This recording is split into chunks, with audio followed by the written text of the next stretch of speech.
नमस्कार बच्चों। आज हम हिंदी काव्य खंड क्लास 9वीं का चैप्टर कैदी और कोकिला ये पढ़ेंगे। इससे पहले इनके कवि माखनलाल चतुर्वेदी जी के बारे में पढ़ते हैं। माखनलाल चतुर्वेदी का जन्म मध्य प्रदेश के होशंगाबाद जिला के बाबई गांव में सन 1899 में हुआ था। मात्र 16 वर्ष की अवस्था में वे शिक्षक बने और बाद में अध्यापन कार्य छोड़कर उन्होंने प्रभा पत्रिका का संपादन शुरू किया।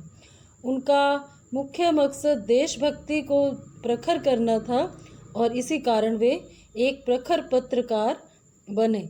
उन्होंने करमवीर और प्रताप पत्रिका का भी संपादन किया।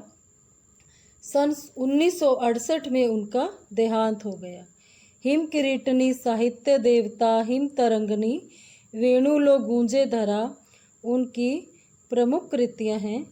उन्हें पद्म भूषण एवं साहित्य अकादमी पुरस्कार से भी सम्मानित किया गया है। माखनलाल चतुर्वेदी की रचनाएं राष्ट्रीय भावना से युक्त हैं, इसीलिए उन्हें एक भारतीय आत्मा भी कहा जाता है। तो आइए उनकी कविता कैदी और कोकिला का सरलार्थ करते हैं। इस कविता में कवि ने एक कोकिला और कैदी के बीच में संवाद प्रस्तुत किया है। स्वतंत्रता सेनानी जब अंग्रेज़ों के कैद में हुआ करते थे तो उस समय उनके साथ बहुत ही अत्याचार होता था और उस अत्याचार को एक कोयल के साथ किस प्रकार वो शेयर करते हैं। तो पढ़ते हैं। क्या गाती हो, क्यों रह रह जाती हो, कोकिल बोलो तो, क्या लाती हो, संदेश किसका है, कोकिल बोलो तो।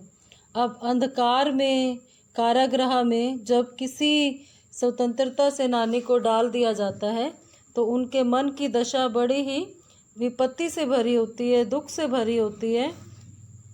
और वो कोयल की आवाज़ सुनते हैं तो उनके मन में कई तरह के प्रश्न उत्पन्न होते हैं। उन्हीं प्रश्नों में से वो पूछते हैं कोयल से, तुम क्या गाती हो, बार बार गाने के बाद तुम रह क्यों जाती हो, चुप क्यों हो जाती हो, तुम क्या लेकर आई हो कोकिल, तुम मुझे बताओ तो, तुम किसका संदेश लेकर आई हो, क्या कोई ऐसा संदेश लेकर आई हो जिससे स्वतंत्रता का नाता है, कोकिल बोलो तो, मुझसे अब रहा नहीं जा रहा, कोकिल तुम मुझे बताओ तो कौन सा संदेश लेकर आई हो। ऊंची काली दीवारों के घेरे में, डाकू चोरों बटमारों के डेरे में। अब डाकू, चोर, बटमार ये सब किसे कहा गया है? जो अंग्रेज सैनिक थे, अंग्रेज़ों के जो बाशिंदे थे, अंग्रेज सिपाही थे, उन सबको कहा गया। अब ऊंची ऊंची जेल की दीवारें हुआ करती थी, काले रंग का उनका पूरा एक घेरा बना होता था और उसके अंदर जितने भी अंग्रेज़ के सैनिक थे या अंग्रेज़ के जितने भी बाशिंदे थे वो सब कवि को डाकू, चोर और बटमारों जैसे लगते हैं। और वो क्या कहते हैं, जीने को नहीं देते पेट भर खाना, मरने भी देते नहीं तड़प रह जाना। उनका मकसद क्या होता था? भारतीयों को जेल में रखकर उन पर पूरी तरह से अत्याचार करना। उनको भरपेट खाना भी नहीं मिलता था और उनको इतना तड़पाया जाता था कि वो मर भी नहीं सकते थे। मतलब मरने के लिए भी उनको पूरी तरह से तड़पना पड़ता था और मौत भी उनके पास नहीं आती थी। जीवन पर अब दिन रात कड़ा पहरा है, शासन है या तम का प्रभाव गहरा है। कहते जीवन पर दिन रात कड़ा पहरा लगा हुआ है। किसका पहरा लगा हुआ है? अंग्रेज़ों के बाशिंदों का, अंग्रेज सिपाहियों का, अत्याचारियों का।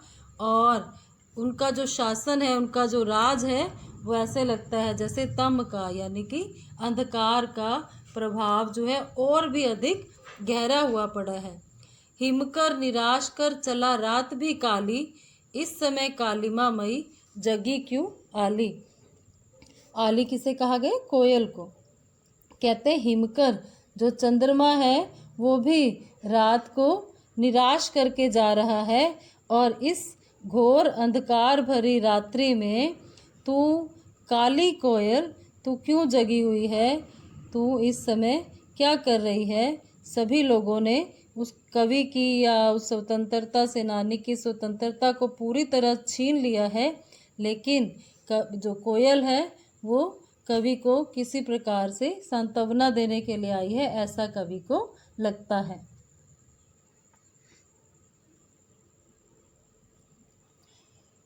क्यों हूक पड़ी वेदना बोझ वाली सी, कोकिल बोलो तो। अब इसमें कोकिल की जो वेदना है, कोकिल की जो पीड़ा है, कोकिल की जो आवाज़ है, उसमें भी कवि को बोझ सा लगता है। कवि को लगता है उसके कंठ से एक दुख भरा स्वर सुनाई दे रहा है, इसलिए कहते तुम क्यों हूक दे रही हो, तुम्हारे अंदर से इतनी दुख भरी आवाज़ क्यों निकल रही है कोकिल, तुम मुझे बताओ तो। क्या लूटा मृदुल वैभव की रखवाली सी, कोकिल बोलो तो। इस संसार में कोयल के स्वरों को मृदुल समझा जाता है, वैभव की रखवाली समझा जाता है। मतलब उसके मीठे सुरीले गीतों को सुनकर सभी प्रसन्न हो जाते हैं। लेकिन इस समय जो कोयल की आवाज़ है ना तो सुरीली लग रही है, ना ही मीठी लग रही है, बल्कि उसके अंदर दुख का एहसास भरा हुआ है। इसलिए कवि व्याकुल हो उठता है और कोयल से बार बार पूछने लगता है, बताओ कि तुम्हारे ऊपर कौन सी विपदा आ गई है, तुम इतनी दुखी होकर क्यों हूँक रही हो। क्या हुई बावली अर्धरात्रि को चीखी, कोकिल बोलो तो। अब कोकिल को, कोयल को बावली कह रहे हैं, पागल कह रहे हैं कि तुम आधी रात को चीख रही हो, मुझे बताओ किस दावानल की, दावानल मतलब जंगल की आग, कहते किस दावानल की ज्वालाएं हैं दिखी, कोकिल बोलो तो। कहते कि तुम्हें कौन से जंगल की आग दिख गई है, ज्वालाएं दिख गई हैं, तुम इस तरह से आधी रात को जो चीख रही हो। क्या तुमने भी अंग्रेज सरकार की जो यातनाएं हैं वैसा कुछ देख लिया। मतलब कवि सीधे सीधे जंगल की आग का आशय जो है अंग्रेज सरकार के अत्याचारों की तरफ ले रहे हैं, उनकी हैवानियत की तरफ ले रहे हैं। हैवानियत के बारे में जो कोयल है वो चीख चीख कर सबको बता रही है। क्या देख न सकती जंजीरों का गहना, हथकड़ियाँ क्यों ये ब्रिटिश राज का गहना। अब उनको ऐसा लगता है कोयल को दिख नहीं रही है क्या, हमने जंजीरों का गहना पहन रखा है। वो जंजीरें किसको कहा गया, हथकड़ियों को। ये हथकड़ियाँ नहीं है, ये तो ब्रिटिश राज द्वारा पहनाया हुआ हमारे लिए एक गहना है। मतलब किसी भी प्रकार से जो स्वतंत्रता सेनानी है अंग्रेज़ों के सामने झुक नहीं रहे हैं, वो हथकड़ियों को भी गहना समझकर ग्रहण कर रहे हैं। कहते हैं कोल्लू का चरक चू जीवन की तान, मिट्टी पर अंगुलियों ने लिखे गान। जब अंग्रेज सरकार जो अत्याचार करती है जेल के अंदर, तो भारतीय स्वतंत्रता सेनानियों को कैद करके उनसे कोल्लू चलवाए जाते हैं। उनके जीवन के अंदर उस कोल्लू की जो चरस की जो आवाज़ है वही उनकी जीवन का एक तान बन चुका है, एक संगीत बन चुका है। और मिट्टी पर अंगुलियों ने लिखे गान, जो जिस मिट्टी से उनसे पत्थर तुड़वाए जाते हैं, भारी भारी काम करवाए जाते हैं, उनकी उंगलियों पर जिस तरह से निशान पड़ गए हैं, ऐसा लगता है उनके हाथों पर, हस्तरेखाओं पर गाने लिख दिए गए हैं, गीत लिख दिए गए हैं। हूँ मोट खींचता लगा पेट पर जुआ, जो बैल को खींचने के लिए रस्सी का प्रयोग किया जाता है ना, तो स्वतंत्रता सेनानियों के पेट पर भी इस तरह से मोटी रस्सी लगा दी जाती है। कहते खाली करता हूँ ब्रिटिश अकड़ का कुआं, और उस रस्सी को लगाकर उनसे भारी भारी चीज़ें उठवाई जाती हैं और उन्हें ऐसा लगता है कि भारतीय जो सेनानी है वो झुक जाएंगे, अंग्रेज़ों को ऐसा लगता है। लेकिन वो ऐसा नहीं करते। जो स्वतंत्रता सेनानी हैं जेल में जाकर भी उनका हौसला बुलंद रहता है। वो मोटी रस्सी को अपने पेट पर बांधते हुए भी क्या समझते हैं कि हमें ये काम करना है और ब्रिटिश अक्कड़ का जो भरा हुआ कुआं है उसे हमने खाली करना है। दिन में करुणा क्यों जगे रुलाने वाली, इसलिए रात में गजब ढा रही आली। कहते हैं तू अब दिन में हमारे साथ इतना कुछ हो जाता है कि हर समय रुलाने वाला दृश्य बनता है, लेकिन कवि या स्वतंत्रता सेनानी अपने अंदर किसी भी प्रकार की भावना नहीं लाने देते। इसीलिए कवि कोकिल को कहते हैं तू दिन में जागती रहती है और रात में आकर गजब ढा जाती है। मतलब ऐसे गीत गाती है, ऐसी सांत्वना देने आई है कि मेरे सारे जो दुख दर्द हैं, व्याकुलता है, वो अब बह रही है।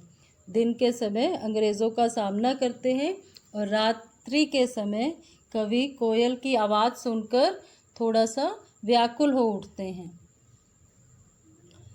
इस शांत समय में अंधकार को वेद रो रही क्यों हो, कोकिल बोलो तो। अब अर्धरात्रि का समय, कहते हैं कि शांत का समय होता है, शांति होती है और अंधेरे को पूरी तरह से भेद कर, हे कोकिल तुम क्यों रो रही हो, तुम्हारे अंदर क्या भरा हुआ है, तुम क्यों इस तरह से चीख रही हो, चुपचाप मधुर विद्रोह बीज इस भांति बो रही क्यों हो, कोकिल बोलो तो। कोकिल क्या तुम अपनी कूक से, अपनी हुक से हमारे अंदर मीठे वाणी से विद्रोह के बीज बो रही हो, क्यों कर रही हो ऐसा? कोकिल तुम मुझे बताओ, क्या तुम हमें इस तरह के गीत गा गा कर देशभक्ति और देश प्रेम की भावना भर रही हो तुम हमारे अंदर, और अंग्रेज़ों के खिलाफ हमें और अधिक मजबूत होने का संदेश दे रही हो? हे कोकिल मुझे बताओ तो। काली तू रजनी भी काली, शासन की करनी भी काली। अब इन पंक्तियों में अंग्रेजी शासन काल का हर जितना भी बाशिंदा था, जितने भी करतूतें थी, जितनी भी चीज़ें थी, कवि को काली नज़र आती है, क्योंकि हमारे जो भारतीय समाज में काले रंग को दुख और अशांति का प्रतीक माना गया है। समाज में जितना भी दुख और अशांति फैली है, कवि ने उसे काले रंग में उजागर किया है। कहते हैं कि काली कोयल भी है और रजनी यानी कि रात भी काली है, और शासन की करनी भी काली। जो अंग्रेज़ी शासन है वो जिस तरह से अब काम कर रहा है, जिस तरह से अत्याचार कर रहा है, वो भी काली करतूते हैं। काली लहर कल्पना काली, कि सारी तरफ, चारों तरफ काली लहर फैली हुई है, अंग्रेज़ों की यातनाएं फैली हुई हैं, और जो मन में जितने भी सवाल आते हैं, जितने भी कल्पनाएं आती हैं, विचार आते हैं, वो भी अच्छे नहीं आ रहे हैं। मेरी काल कोठरी काली, जिस कोठरी में कवि को कैद किया गया है वो कोठरी भी काली है।